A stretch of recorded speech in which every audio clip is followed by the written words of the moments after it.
Assalamualaikum warahmatullahi wabarakatuh, pendengar Kiprah Desa dimanapun Anda berada. Dengarkan Kiprah Desa RRI Makassar. pertanian organik atau yang biasa kita kenal dengan pertanian sehat ramah lingkungan. Mulai dari proses budidayanya sampai panen itu tidak menggunakan bahan kimia apapun. Setiap hari pukul 19.30 waktu Indonesia bagian Tengah. Pro 1 RRI Makassar.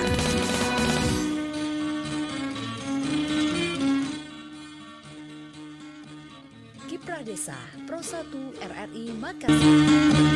Kiprah Desa Pro 1 RRI Makassar.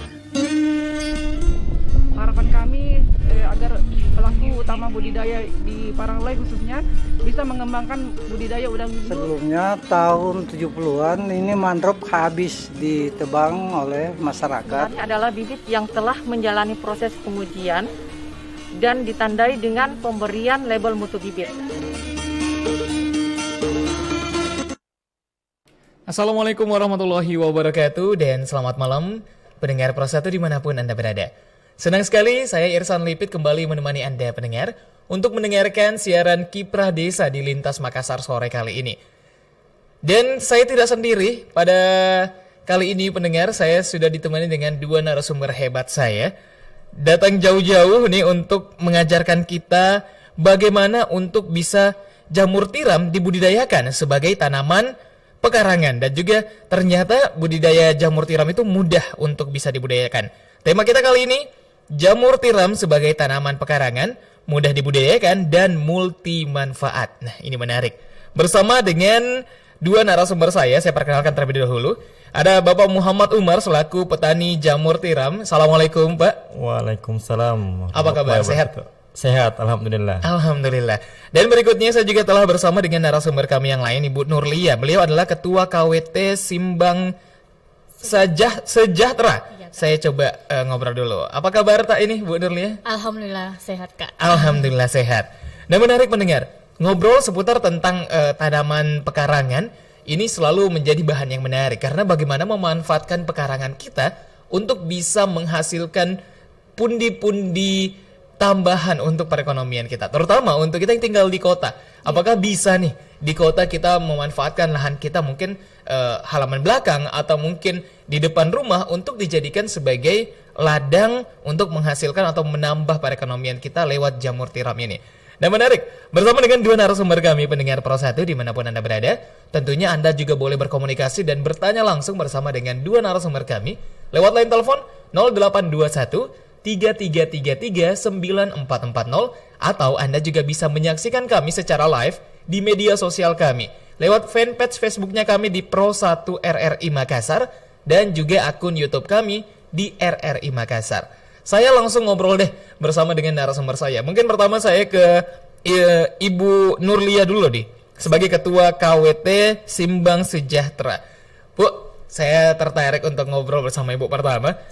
Ini karena sebelum-sebelumnya kita pernah ngobrol tentang budidaya jamur tiram. Cuman memang budidaya jamur tiram kan harus ada ruangan tersendiri. Iya, terus ada beberapa treatment yang harus dilakukan. Tapi menariknya karena ternyata ini bisa dibudidayakan sebagai tanaman pekarangan. Nah, ini menarik. Tapi kenapa sih akhirnya budidaya tiram itu, jamur tiram itu dipilih untuk bisa dijadikan tanaman pekarangan? Tabe. Terima kasih, Kak. Bismillahirrahmanirrahim. Terima kasih, Kak, telah diundang di acara yang menarik ini. Sama-sama. Yang sangat luar biasa ini, Kak. Iya. Sebelumnya juga saya mau berterima kasih kepada Dinas Hutang Provinsi Sulawesi Selatan dan KPH Bulu Saraung di Kabupaten Maros, Kak. Terkhusus juga Pak Adip Munawar sebagai PPS. Assalamualaikum warahmatullahi wabarakatuh. Waalaikumsalam warahmatullahi wabarakatuh. Iya.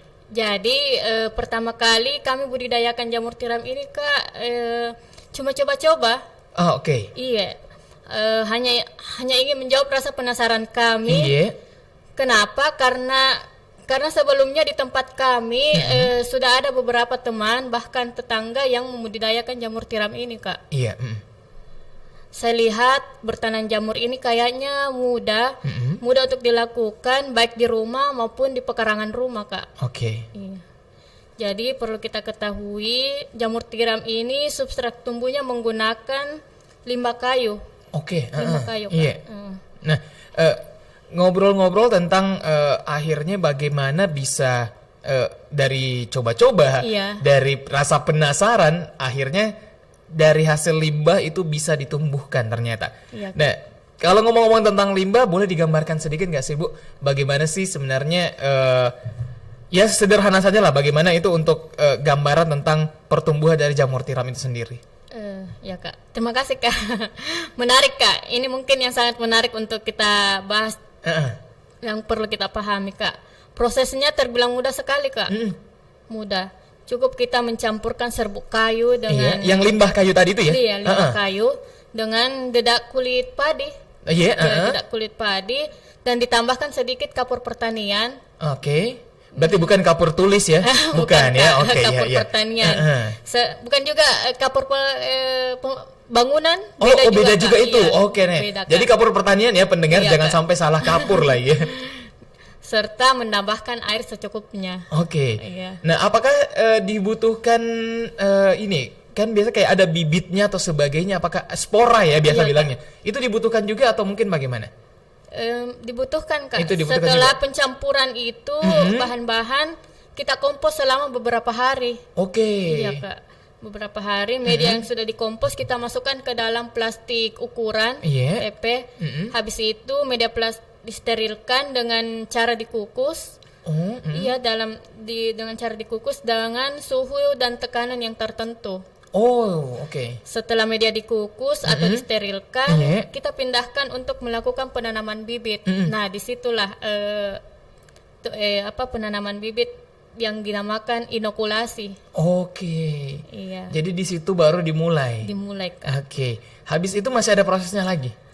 Alhamdulillah Kak, dengan bibit ini juga kita sudah buat bibit sendiri. Artinya apa? Dari F0-nya ke F1, F1-nya ke F2, F2-nya ke backlog-nya itu.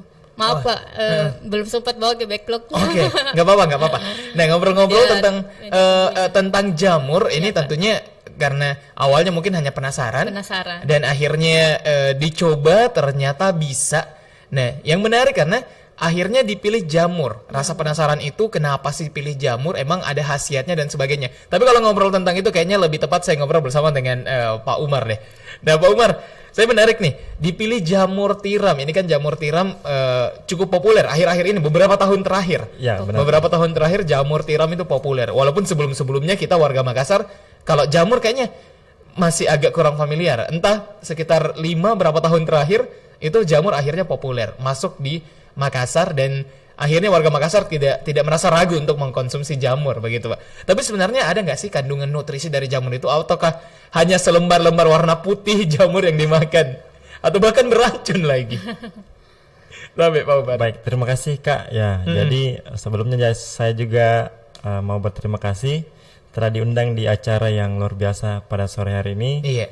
Terima kasih juga kepada Dinas Hutan Provinsi Sulawesi Selatan dan KPH Bulu Saraung. Jadi memang Kak, kandungan dari jamur tiram ini sebenarnya luar biasa. Jadi kami sebelumnya memang mencari beberapa referensi, kemudian menemukan hasil-hasil penelitian, dan yang paling menarik itu hasil penelitian dari yang dilakukan oleh Departemen Sains Kementerian Industri Thailand. Ternyata memang jamur itu mengandung karbohidrat yang luar biasa bagus untuk kesehatan. Kemudian protein serta serat yang memang juga bagus untuk kesehatan. Selain itu vitamin B1 dan B2 juga ada dalam jamur tiram tersebut. Ya, seperti itu Kak. Ya cukup banyak ya. Tapi manfaatnya apa tuh untuk tubuh? Ya, jadi yang menarik adalah kalau manfaatnya itu Kak luar biasa juga karena setelah saya baca dari pustaka Kementerian Pertanian, ternyata dia bisa menurunkan kolesterol. Ya. Ya bisa benar. menurunkan ya. Oke. Ya. Terus ada mencegah tumbuhnya bakteri dan virus Kak. Ya. Kemudian ada menurunkan tekanan darah, memperbaiki sistem imun, dan juga mengandung antioksidan. yang sangat baik untuk kesehatan. Ini yang membuat kenapa sampai kami tertarik untuk membudidayakan budidaya jamur tiram tersebut. Oke, nah menarik nih Pak. Kandungan nutrisi dari jamur tiram yang ternyata cukup banyak, bahkan ada beberapa masalah-masalah kesehatan yang bisa ditangani atau paling tidak bisa meringankan dengan rutin mengkonsumsi jamur. Nah, tapi bagaimana dengan budidayanya sendiri? Tadi kan sudah dijelaskan. Ternyata cara budidayanya dijelaskan sama Ibu Nur tadi, Ibu Nurli ya. Itu ternyata cukup simpel, tapi memang sih ada tahapan-tahapannya yang harus diikuti. Nah, bagaimana sebenarnya keunggulannya nih, keunggulan dari berbudidaya jamur tiram? Apakah memang seekonomis itu atau bisa benar-benar menghasilkan, bahasa sekarang bilangnya cuan begitu ya? Bagaimana Pak Umar Tabe? Ya, jadi saya menambahkan apa yang disampaikan oleh Ketua KWT tadi. Memang kami memanfaatkan limbah industri kayu tuh Kak. Ya, jadi kami berpikir bagaimana limbah ini bisa seperti yang kita bilang tadi bisa menjadi cuan. Benar. Jadi memang prosesnya itu lumayan mudah dan yang menarik adalah ini bisa dikerjakan oleh ibu-ibu. Bisa dikerjakan oleh ibu-ibu. Ya, di mana notabene di tempat kami itu ibu-ibu sekarang yang suaminya petani itu, kemudian ibu-ibunya itu sudah tidak terlalu sering ke sawah, sehingga ini menjadi bagi kami menjadi peluang bagaimana menciptakan sebuah lapangan pekerjaan untuk mereka bisa menambahkan pendapatan rumah tangganya. Seperti itu mungkin Kak yang menjadi keunggulan budidaya jamur tiram ini. Oke deh. Nah, menjadi budidaya jamur tiram tentunya ada hasil panennya. Namanya kita berbudidaya, sama seperti misalnya bertani. Tentunya padi itulah hasilnya. Nah, kalau budidaya jamur tiram sendiri adalah jamur tiramnya menjadi hasil itu sendiri. Tapi sebagian masyarakat mungkin masih bingung nih. Kalau misalnya nanti kita punya nih, terus jamurnya mau diapakan? Apakah semuanya harus dibikin sayur sup kayak di pesta perkawinan? Kan biasanya begitu. Apa bikin sayur sup? Atau mungkin bisa jadi didagangkan seperti apa? Mungkin ada produk-produk turunannya sendiri nih, Bu Dorlia. Iya Kak, terima kasih Kak. Alhamdulillah Kak, kami juga sudah mengolah jenis produk turunannya Kak. Kayak ini coba Kak. Oke, lihat nih di kamera sini. Ini semua sudah masuk salah satu olahan KWT kami Kak. Iya. Jadi produk turunannya itu ada berbagai jenis olahan, kayak keripik jamur, nugget jamur, bakso jamur, sate jamur. Waduh. Iya. Banyak ternyata. Banyak. Bahkan bisa juga dibuat martabak mini jamur. Bisa jadi martabak juga? Iya Kak. Waduh. Ternyata bisa sebanyak itu turunannya. Nah, ini kan tadi ngobrol kalau misalnya produknya banyak, tapi bagaimana dengan ini kan hasil KWT sendiri. Nah, bagaimana kalau misalnya mungkin masyarakat di luar sana ingin juga bisa dapat produk-produknya begini? Ini kayaknya menggiurkan sekali keripik jamurnya. Iya. Jadi alhamdulillah produk kami sudah masuk ke berbagai supermarket Kak. Ya, termasuk di Sasil, Bakeri di Maros, Grand Mall, bahkan di rumah-rumah makan terdekat di Kecamatan Simbang khususnya Kak. Jadi yang jadi bisa juga Kak yang ingin mencicipi kayak kulineran sate jamurnya, martabak jamurnya, bakso jamurnya, bisa berkunjung ke KWT kami Pak. Di mana itu? Tepatnya di Dusun Garan 3, Desa Simbang, Kecamatan Simbang, Kabupaten Maros Kak. Kalau Maros artinya nggak jauh-jauh dong dari Makassar ya? Nggak jauh dari Makassar untuk bisa menikmati itu semua. Aduh, sangat menarik dengan ngomong-ngomong tentang produk turunan. Produk turunan yang sangat banyak pendengar. Dan juga memiliki banyak manfaat, ada vitaminnya, juga kandungan karbohidratnya yang baik, dan bahkan tadi bisa sampai menurunkan kolesterol. Ini bukan perkataan dari yang membudidayakan ya, sudah di riset ya, sudah ada hasil riset dan itu hasil penelitian yang berhasil dikumpulkan dan ternyata itu sangat baik untuk tubuh kita pendengar. Nah, menarik lagi ke Pak Umar. Setelah tadi ngobrol tentang bagaimana keunggulan untuk budidaya jamur tiram, nih ternyata sangat bermanfaat dan sangat unggul sebenarnya dengan jamur tiram. Tapi bagaimana dengan prospek budidayanya sendiri nih Pak Umar? Apakah benar-benar semenguntungkan itu? Baik, saya coba menjelaskan atau memaparkan kayak mengenai Boleh. prospek dari jamur tiram itu. Jadi kembali lagi saya sampaikan bahwa ketersediaan bahan baku untuk media jamur tiram itu sangat banyak. Iya. Bahkan untuk serbuk itu kita masih bisa dapatkan gratis di Maros. Masih, waduh. Ya, karena kan ceritanya Kak itu adalah limbah industri penggergajian. Iya. Hasil somel ya. Iya. Somel kan kita bilangnya somel. Oke. Iya, oke. Terus kemudian Kak itu yang lingkungan di daerah kami itu memang setelah kami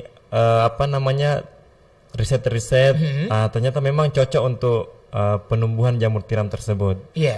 Ya, kemudian peluang lainnya itu Kak adalah sekarang orang itu semakin peduli dengan kesehatannya mereka. Betul. Ya, sehingga kami berpikir bahwa untuk menyediakan pangan sehat ini sangat berpeluang untuk menjadi usaha seperti itu. Kemudian yang saya ulangi lagi adalah prosesnya yang tergolong mudah. Oke. Ya, sehingga ini dapat dikerjakan oleh ibu-ibu dan ini akan menjadi pemberdayaan masyarakat desa. Tujuan akhirnya adalah bagaimana menambah penghasilan masyarakat desa. Betul. Itu untuk memperoleh kesejahteraan mereka di desa. Seperti itu Kak. Menarik sekali. Ternyata prospeknya sangat mudah. Dan saya yakin bukan hanya di Maros, di beberapa wilayah, walaupun di Makassar juga itu Anda bisa menemukan hasil somel kayu, limbah kayu itu sendiri dan akhirnya bisa diolah. Nah, tapi bagaimana, itu kan tadi kita ngobrol di kawasan Maros. Bisa tidak sih itu diterapkan di kabupaten-kabupaten lain, Bu Nurlia? Bisa Kak, karena sebenarnya di budidaya jamur ini sudah banyak yang membudidayakannya Kak. Iya, oke. Nah, bagaimana dengan kalau misalnya perkotaan kan, kalau setahu saya kalau misalnya jamur kan itu agak sensitif dengan suhu. Ya, harus lembab ya kan? Ya. Nah, itu harus lembab. Mungkin ini tepatnya ke Pak Umar ya. Nah, ini kan kalau jamur harus lembab, terus juga ada kriteria tertentu. Apakah bisa di Makassar yang cukup panas ini, atau kondisi cuaca juga kan kalau Sulawesi Selatan agak tidak stabil ya akhir-akhir setahun terakhir ini, 2 tahun terakhir mungkin, yang kadang tiba-tiba panas sekali atau mungkin tiba-tiba hujan beberapa hari. Nah, itu bagaimana untuk bisa mengakali itu Pak Umar? Ya. Jadi Kak, memang saya tadi sudah sampaikan bahwa kalau di daerah kami itu memang cocok untuk budidaya itu karena tidak terlalu panas kayak seperti yang di perkotaan. Betul, iya. Tetapi sepertinya kalau dilakukan treatment kayak rajin menyiram boleh dibudidayakan. Oke. Ya, seperti itu. Karena kan memang kita harus menjaga suhu dan kelembabannya tersebut. Jadi kalau memang dia bisa menjaga kelembaban itu dengan menyiram, mungkin bisa jadi dia bisa terus membudidayakan itu. Oke, jadi cukup menarik. Nah, kalau misalnya di setting ini kan tadi temanya kita bagaimana bisa membudidayakan jamur tiram dan memanfaatkan kayak pekarangan, menjadikan tanaman pekarangan. Itu bagaimana akhirnya memanfaatkan pekarangannya? Setahu saya kan harus dalam ruangan nih kalau jamur tiram. Apakah bisa ditaruh di halaman rumah rak-rak saja atau bagaimana nih Pak? Ibu Nurlia mungkin? Atau Pak Umar yang bisa lebih, kayaknya Pak Umar yang lebih jago nih ngobrolnya. Lebih menguasai masalah teknis penanaman ya. Ya, jadi maksudnya pekarangan di sini kami kan bisa di depan rumah itu kan tetap dipakaikan atap dan dinding yang bisa terbuat dari paranet. Jadi memang kalau di tempat saya itu Kak, justru saya pakai kan rumahnya rumah kayu. Jadi saya pakai kolongnya. Oh, kalau rumah panggung di kolong. Ya. Oh iya, menarik. Pertama, biayanya akan lebih murah untuk pembuatan ruangannya. Kemudian kelembaban dan suhunya akan lebih mudah untuk dijaga karena dia pasti otomatis akan dingin karena tidak langsung antara atap dengan jamurnya. Karena ada lantai dari papan itu yang seperti itu Kak. Oh, jadi justru lebih menguntungkan ya untuk teman-teman, terutama pendengar yang ada di kabupaten, terus juga memiliki rumah panggung. Berarti di bawahnya itu kan biasanya dimanfaatkan jadi tempat parkir motor, kandang ayam biasanya. Berarti sebenarnya bisa dimanfaatkan kolong rumah menjadi tempat tanaman itu, budidaya jamur tiram. Berarti tinggal dibuatkan rak dalam situ? Iya, benar. Dindingnya harus pakai apa dong? Saya kalau di rumah itu Kak pakai bambu. Oh, pakai bambu saja itu sudah cukup? Sudah cukup. Oke, jadi dibuatkan bambu sebagai pagar dinding kanan kirinya, sisi-sisinya. terus ada rak di dalamnya, Ya, terus benar. backlog yang ada di dalam. Ya, benar Nah, sekali ya. bagaimana untuk mendapatkan backlognya nih, Bu Nurlia? Apakah mungkin ada beberapa warga Maros juga mungkin yang baru ingin tertarik membudidayakan, mendapatkan backlognya? Apakah harus datang atau harus buat sendiri, atau mungkin bisa datang belajar sama Bu Nurlia? Iya, terima kasih Kak. Iya. Jadi kepada pendengar setia yang kami juga silahkan berkunjung ke tempat kami iya. di Kabupaten Maros, Kecamatan Simbang. Kami akan mengajarkan Oke. proses budidayanya mulai hulu hingga hilirnya. Wah, menarik. Iya. Tahu tidak seke ilmu tahu Ibu nih. Betul Kak. Nggak boleh orang sekil. Nggak boleh. Iya. Nah, ini menarik. Datang ke sana dan nanti akan diajarkan cara pembuatannya. Iya. Tapi Ibu Nurlia bersama tim juga ini memang tidak menyediakan backlog yang bisa dijual belikan atau bagaimana? Alhamdulillah Kak, kami sudah menyediakan menjual backlog berupa backlog, media tumbuhnya dan jamur mentahnya, bahkan sampai olahannya. Oke. Iya. Oh, jadi tinggal datang ke sana bisa langsung. Jadi bisa dong menjalin kerjasama, misalnya backlognya langsung ambil dari Maros misalnya, nanti tinggal budidayanya di rumah. Itu berarti memungkinkan sekali. Kami juga Kak punya sistem juga di kelompok. Kami tidak menerima biaya dalam pelatihan. Iya. Coba syaratnya itu setelah membuat backlognya harus bisa juga dibeli dalam backlognya. Artinya Oke, hasil yang dibuat sendiri itu kita ambil untuk pulang ke rumah. Itu yang kita beli sendiri. Iya. Kita bikin sendiri, itu nanti yang kita beli. Iya. Jadi artinya dapat ilmunya, Iya. langsung dapat produknya juga. Iya. Jadi bukan hanya sekedar belajar ya. Iya. Oke, cukup menarik konsep yang disediakan oleh Bu, enggak terasa sudah lewat 54 menit ya. Sudah lewat 54 menit pendengar dari pukul 19 waktu Indonesia Tengah. Mungkin sesaat lagi saya akan minta bagaimana closing statement dari masing-masing narasumber kami.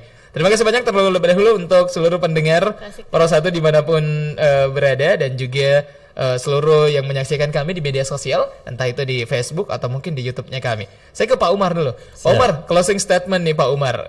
Apa yang ingin disampaikan kepada pendengar kita atau mungkin pihak lain seputar tentang jamur tiram ini, tabe? Iya, terima kasih Kak. Jadi sebelum saya mengakhiri, saya mengucapkan terima kasih kepada pemerintah, mulai dari desa sampai kecamatan bahkan provinsi ya. Iya. Karena memang sudah biasanya kami diundang kalau ada kegiatan-kegiatan ya. Tetapi kami berharap bahwa ke depan untuk perhatian seperti itu bisa lebih intens ya Kak. Iya. Karena bagaimanapun kami sangat butuh pendampingan, baik itu moral maupun moral Kak ya, untuk pengembangan ke depan. Kenapa? Karena kerjasama dari pemerintah tentu sangat kami butuhkan untuk pengembangan tersebut. Seperti itu mungkin Kak. Oke deh. Nah, bagaimana dengan Ibu Nurlia, tabe, apa sebagai closing statementnya? Apa yang ingin kita sampaikan? Kepada pendengar mungkin? Jadi itu Kak, kepada seluruh masyarakat atau yang tertarik untuk melakukan budidaya jamur tiram ini, itu saja, silahkan berkunjung ke tempat kami. Iya. Dan tadi ngomong-ngomong tentang berkunjung, ada nggak sih media sosialnya? Mungkin karena biasanya kalau zaman sekarang kan mau dikepoi dulu istilahnya, mau dicari tahu dulu. Oh ternyata seperti ini, baru langsung mau datang. Ada media sosial yang bisa dipantau nggak Bu? Ya ada Kak. Oke, itu di mana? Untuk Facebooknya itu Jamur Simbang. Facebook itu Jamur Simbang. Iya. Oke, itu di sana. Ada Instagram dan yang lainnya? Sama Jika. Jadi tinggal buka media sosial, Instagram, cari Facebook, langsung ada Jamur Simbang. Jamur Simbang. Oke, untuk menemukan sana, berkomunikasi langsung, berarti adminnya siapa nih? Ibu? Iya. Oke, jadi nanti kalau ngobrol bersama Ibu langsung berarti Bisa, ya. Menarik sekali. Terima kasih banyak sekali lagi saya ucapkan buat Ibu Nurlia sudah sempat datang, dan juga untuk Pak Umar. Kayaknya kalau obrolan 30 menit seputar tentang jamur kayaknya tidak akan cukup waktunya. Saya butuh mungkin 2 jam ya untuk bisa mengorek langsung. Kita bisa cari satu persatu kira-kira apa yang ada di dalam dari backlog itu sendiri, apa tips dan trik mungkin dari Pak Umar itu Pak, tentunya mungkin nanti lain waktu kita akan ngobrol banyak biar kita sama-sama bisa menjadi petani jamur, mungkin walaupun warga kota Makassar akhirnya bisa menjadi petani jamur dan menjadikan wilayah Sulawesi Selatan sebagai lumbung jamur wilayah Indonesia Timur, kenapa tidak ya? Itu cukup menarik karena selama ini kan Pulau Jawa masih mendominasi untuk produksi jamur, terutama yang memiliki daerah-daerah yang cukup dingin, yang cukup lembab. Nah, kita juga seharusnya bisa karena memiliki banyak daerah-daerah kayak Maros, ada Kabupaten Goa yang pegunungan, ada Sinjai dan sebagainya. Kayaknya bisa untuk dijadikan lumbung jamur yang ada di Sulawesi Selatan dan bisa jadi Indonesia Timur. Terima kasih banyak dua narasumber kami, Pak Muhammad Umar dan juga Ibu Nurlia. Terima kasih banyak sudah sempat hadir. Pendengar, perjumpaan kita di Kiprah Desa untuk edisi hari ini di Rabu 10 Agustus 2022 cukup sampai di sini. Irsan Libet mewakili dua narasumber kami pamit undur diri. Wassalamualaikum warahmatullahi wabarakatuh. Sampai jumpa.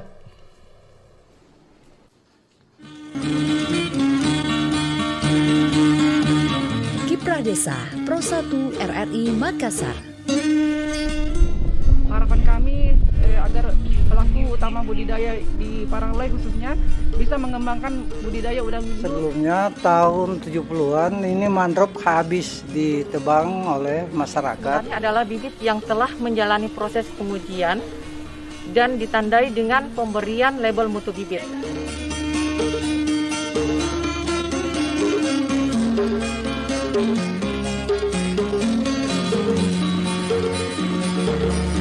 Thank you.